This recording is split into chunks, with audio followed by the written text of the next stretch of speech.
Okay, I'm gonna begin. Dad, I'm just in a meeting. Is that the start? Hello and welcome to another podcast. In today's topic, we are going to be talking about some controversial or touchy topics. So please stay tuned for the rest of the video. If you haven't checked out our previous video, we spoke about how to get a job and how to build your CV here in South Africa. If you would like more tips and tricks in the workplace, this is the place to come and watch. Please, before we begin, like, subscribe, and without further ado, guys, we are going to jump straight into our topic today. You can see I'm nervous, guys. It is a hectic topic, all right? Because we don't really talk about this. And I will hand over to the floor now, but I just want to introduce us. We have Craig on the line.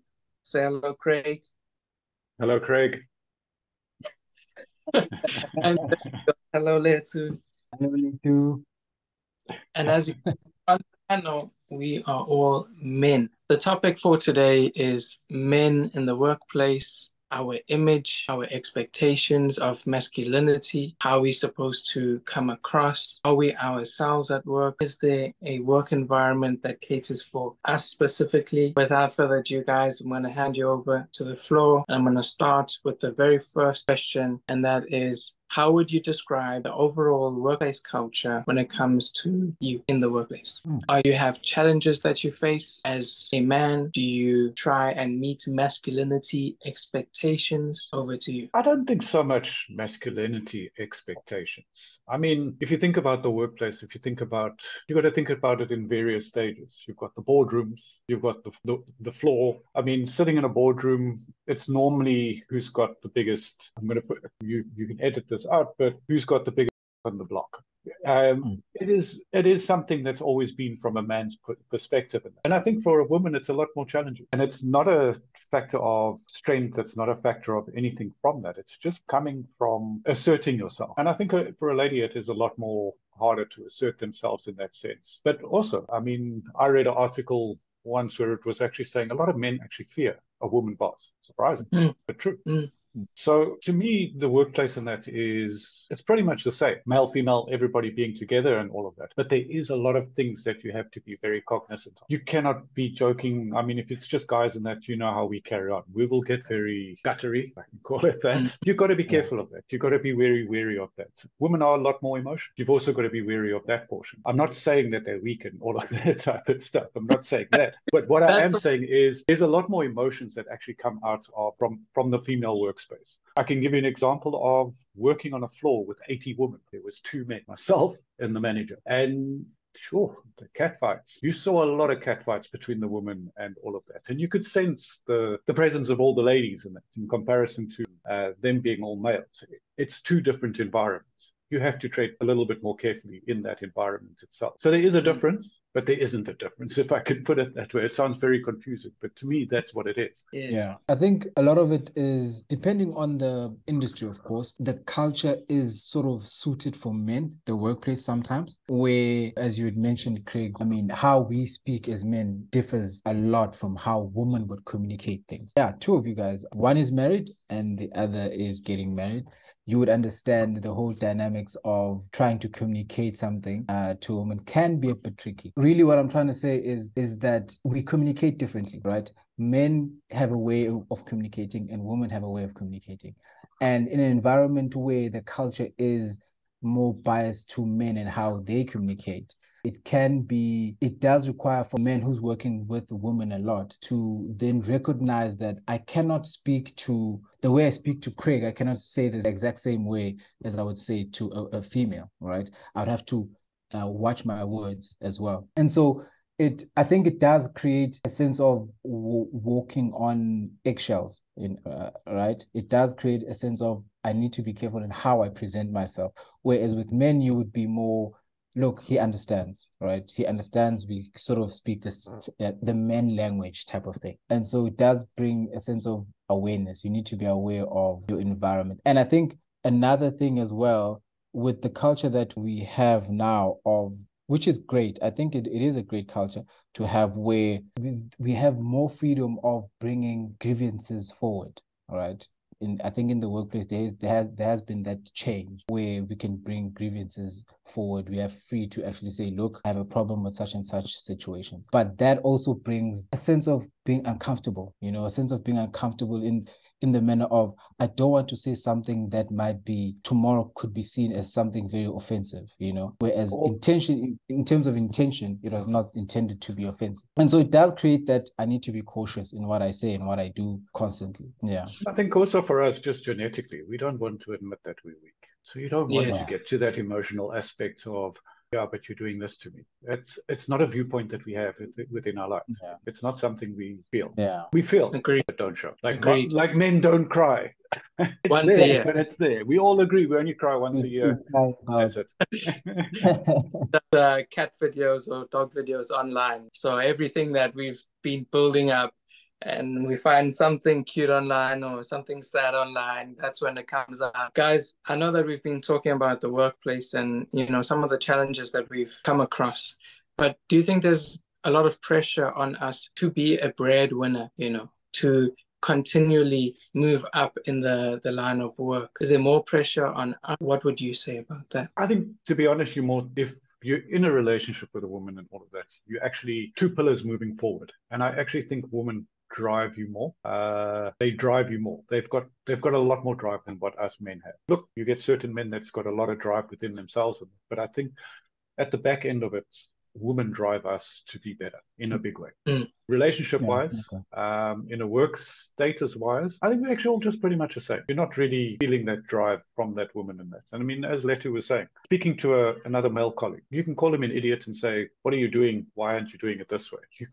You won't go to a woman and say, why are you being an idiot? Why aren't you doing it this way? That's repercussions. So you've got to be cognizant of that. That's true. I like what you said there, where the woman drives you as a man to be more successful. I can definitely say that for myself. Without my future wife, I was living in my parents' garage and only ever going to do YouTube for the rest of my life, even though 1,000 rand a month. And when I met her, she never told me what to do, but I was always motivated to provide and create an environment for her, and build myself up from there. So I know we're jumping between workplace and life at home, but going back to work, how do you overcome those challenges that you face at work as a man, especially when we mentioned about our managers being harsh on us or possibly coming across as too harsh? Do you think that we take it in and don't communicate effectively when it is a female manager as opposed to a male manager? I think you get more understanding from a female manager than what you do from a male manager, to be perfectly honest. You can get a lot more understanding in all of that. And I think that's just a natural aspect of a lady. They are mothers. They have that natural instinct that's built in it. And as a guy, remember, we grow up, your mother is more prominent in your life from the start. She is nurturing you, she is caring for you and that. And that aspect actually is very good in the workplace in terms of that. It's not that you're looking for another mother. You're just you're already comfortable with that fact that you can talk to them, because you can talk to your mother about, and they will be understanding. And with a lady and all of that, you do have that. So you have that advantage. That's the way I see it. Might be wrong, but that's the way I see it is. I'll feel more comfortable saying to a manager, listen, I've made a mistake here, this and this and this. Going to a guy and saying I've made a mistake, you feel more of a fool rather than you feel like, I don't know how to put it. It's not like you feel more of a fool in the terms of you're telling somebody else you mucked up, but telling your lady manager boss that you've mucked up, she's more supportive in terms of that. Look, they can be just as vicious. I've seen some managers, women managers, can be very, very strict, hard-lined and all of that. But also it depends on the situation. They can adjust to a situation better than what a man can. We're not that emotionally involved. Yeah. And I think another thing with this is, especially when it's opposite genders, it depends on how, for example, if it's a female boss, it depends on how she interprets the workplace culture, right? If she feels she has to be this hard shell type of person and has to be ruled with the iron fist type of environment, then it will be uncomfortable for anyone, even for a male, us as males going to that type of person, it will be uncomfortable. And on the other end as well, if they are too comfortable, there's also the dynamics of she's female, I'm male. Feelings could happen. Let's be honest, those things happen as well in the workplace. You know, one could interpret the kindness signal to something far more than just a professional space. And I think it's a matter of striking the balance between the two. And it goes back to awareness as well. Being able to read, this is the type of manager I have. Therefore, this is how I should behave in front of her. This is how I should present myself in front of her. Yeah, and I think that's pretty much the idea, I guess, behind it. Just being self-aware, because it could go either way. I agree with you, later. There's a lot of Yeah. guys that get very confused. You see it a lot of guys, and they misinterpret. And Yes, you've got to remember that it's work. It exactly. doesn't matter if it's a male or female. It's a professional conversation. It's always going to be that. In fact, there's a story. There's a guy. He was a friend of mine at work. He was absolutely sure that the HR manager had a crush on him. And I was like, nope. She's like that with everyone. I'm like, nope. She's been the same way with me. She's just like that. She's a nice person. She's very friendly. She's willing to help, you know. And like, no, I'm absolutely sure she's. I'm like, no, no, no, no. It's not. She treats me exactly the same as she does with you. No, no. But he was absolutely sure that no, there's something there. So for men, sometimes we may, you know, misunderstand the kindness. You know, may misunderstand the kindness. Well, maybe there's something there, especially if you're single. No, it's true.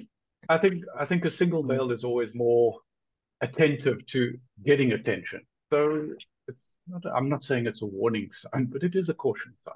You should always be aware of that, especially if you're a single male and all of that, and be wary of that. Don't think that everything is like it. It can lead you into a lot of trouble. And the last thing you want to do is be in a relationship or think that, try and encourage that, and then realize it wasn't that. And then you're stuck working with that person for the next however long. So I wouldn't want to be in that situation. Luckily, he didn't take any action, of course, because I would tell him, look, trust me, this is not what you think it is. You're a good colleague, Letu, because I know a lot of guys who will be like, yeah, you know, like, yes, support their theory. But yeah, you're a good colleague. I just jump to this question here, where have you ever felt discouraged from seeking help or support for mental health due to societal expectations? You know, as a man, we touched on that. We expected to hide our weakness. Have you ever approached anyone at work to let them know that you're going through something?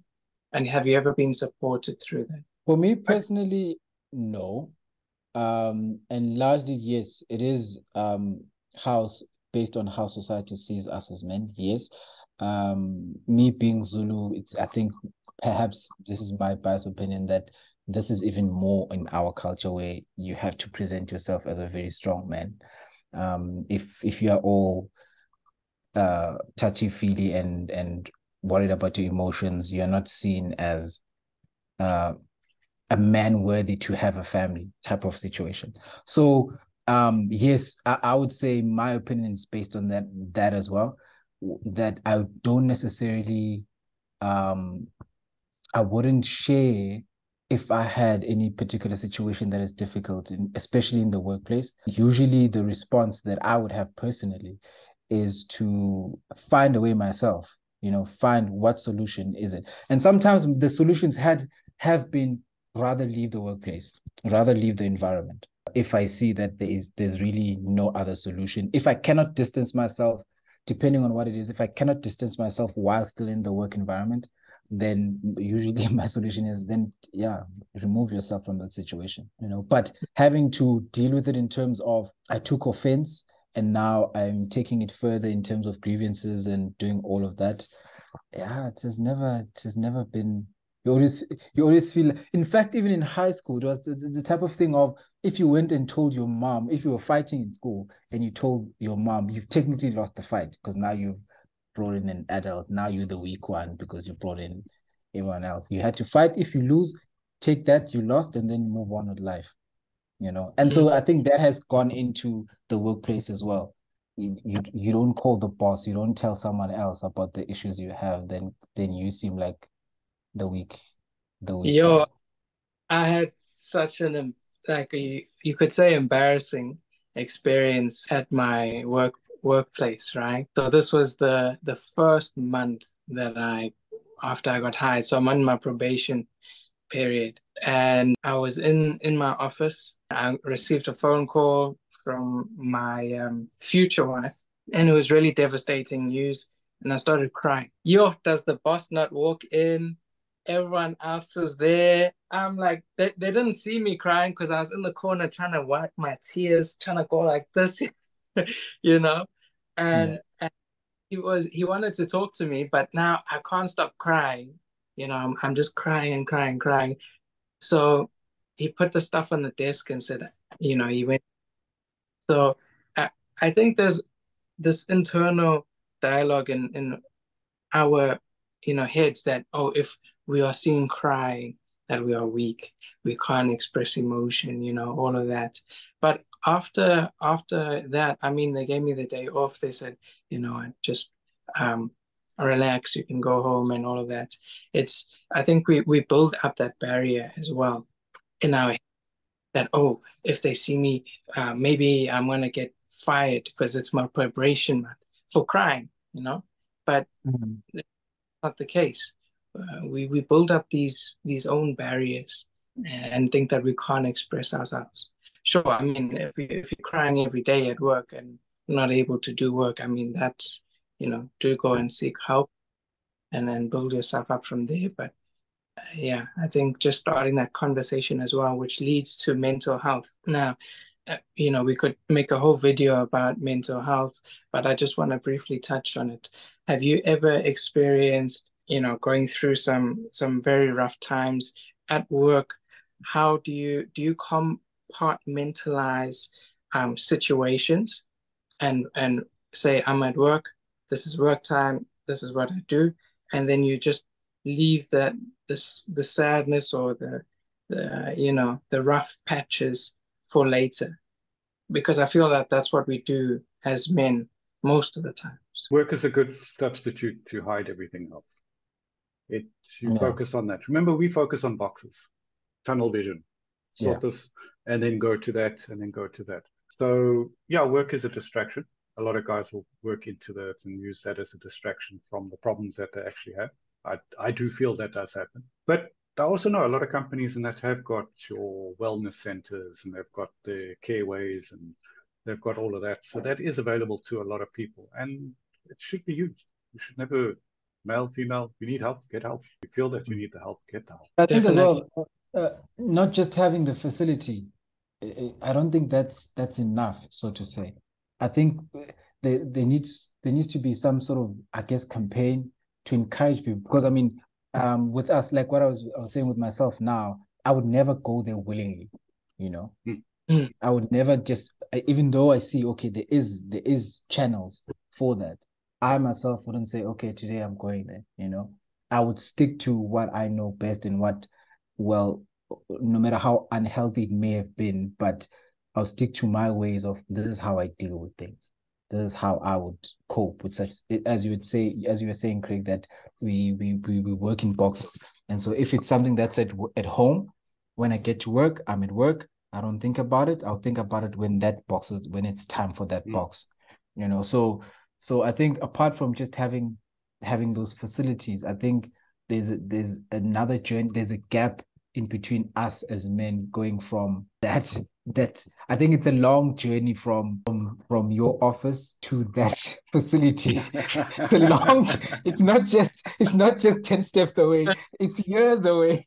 It's years away. Yeah, What's that old saying? This like you know how we always used to get told, yeah, just man up. I think you Yeah. could actually use that as an expression. If man up and get the help. That's the Yeah. way we should look at it. Mm. That should be the campaign. That should be, look, just man up and do it. You know? That should be the Exactly. campaign. What happens we if you're also, a woman? You can't say woman up. oh yeah, Yeah. we, we also tend to laugh at our pain, so Yeah. we make out of it, out of serious topics. And look, I think it's a coping mechanism. Maybe we all do it across all genders, but yeah, I don't know. We tend to not talk about it. Oh my God. Okay, let's cut that out. So guys, as we wrap up our final thoughts on this topic, as you could see, there are certain issues, or it's quite a touchy subject to get into because of all of the politically correctness that is out there. And we're just having an open dialogue about how we feel at work, and how we could relate with some of the pain points that we experience, and possibly overcome them. Because as guys, we just throw it at the back of the mind and we never see it again. So that's why I say possibly. But before we close it off, remember, if you are in pain and you need help, do go and seek it. Guys, are there any closing thoughts that you would like to let everyone know about? It's self-awareness, right? And knowing your environment. I think that has helped me in my work, in the workplace environment. And being able to don't treat people in terms of gender as such. They're there to work, skills. They're there for a reason, value their skills, and that's it. You don't necessarily have to see a woman in front of you. See someone who's a digital marketer, see someone as the whatever HR manager. This is what they're there for. So anything outside of that, it shouldn't be anything that plays a major factor in terms of your decision making or whatever the case may be. So I think it's self-awareness. Be a gentleman. Be a gentleman to a Mm. male and be a gentleman to a female. If you do that, Exactly. I think that's a good kind. Yeah. Don't be single and desperate.